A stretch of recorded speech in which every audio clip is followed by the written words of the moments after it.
ஒரு மாலை நேரம் சூரியன் மெதுவாக மறைந்து கொண்டிருந்தது. பூங்காவில் இருக்கும் ஒரு பெஞ்சில் ஒரு இளைஞன் உடைந்த மனதுடன் அமைதியாக அமர்ந்திருந்தான். அவன் பெயர் ராகுல். அவன் கைபேசியை பார்த்து கொண்டிருந்தான். அதில் ஒரு செய்தி இருந்தது. மன்னிக்கவும், நீங்கள் தேர்வு செய்யப்படவில்லை. அது அவனுக்கு வந்த 4வது வேலை மறுப்பு. அவன் மெதுவாக மூச்சு விட்டான்.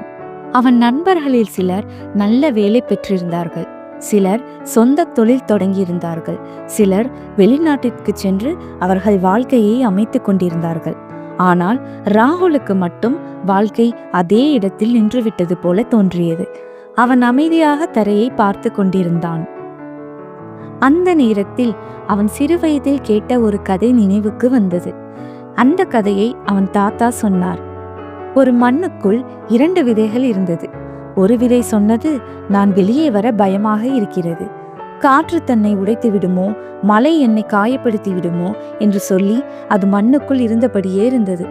ஆனால் 2வது விதை சொன்னது, ஆமாம், காற்றும் வரும், மழையும் வரும். ஆனால் நான் முயற்சி செய்யாமல் இருந்தால் நான் என்ன ஆக முடியும் என்று ஒருபோதும் தெரியாது. அதனால் அந்த விதை மெதுவாக மண்ணை தள்ளி வெளியே வந்தது. காற்று வந்தது, மழை வந்தது, சூரியன் கடுமையாக எரிந்தது. ஆனாலும் அந்த விதை மெதுவாக வளர்ந்தது. நாட்கள் கடந்தன, மாதங்கள் கடந்தன. அது ஒரு பெரிய வலிமையான மரமாக மாறியது.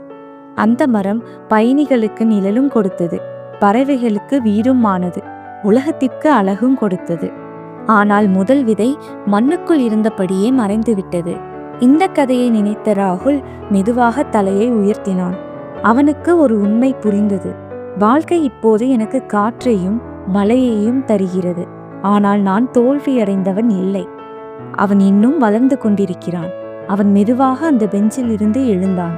பிரச்சனைகள் இன்னும் இருந்தன, ஆனால் அவன் மனதில் ஒரு புதிய நம்பிக்கை பிறந்திருந்தது. அந்த நாள் அவன் ஒரு முடிவு எடுத்தான். அவன் மண்ணுக்குள் மறைந்து போகும் விதை அல்ல, வளர்ந்து மரமாகும் விதை.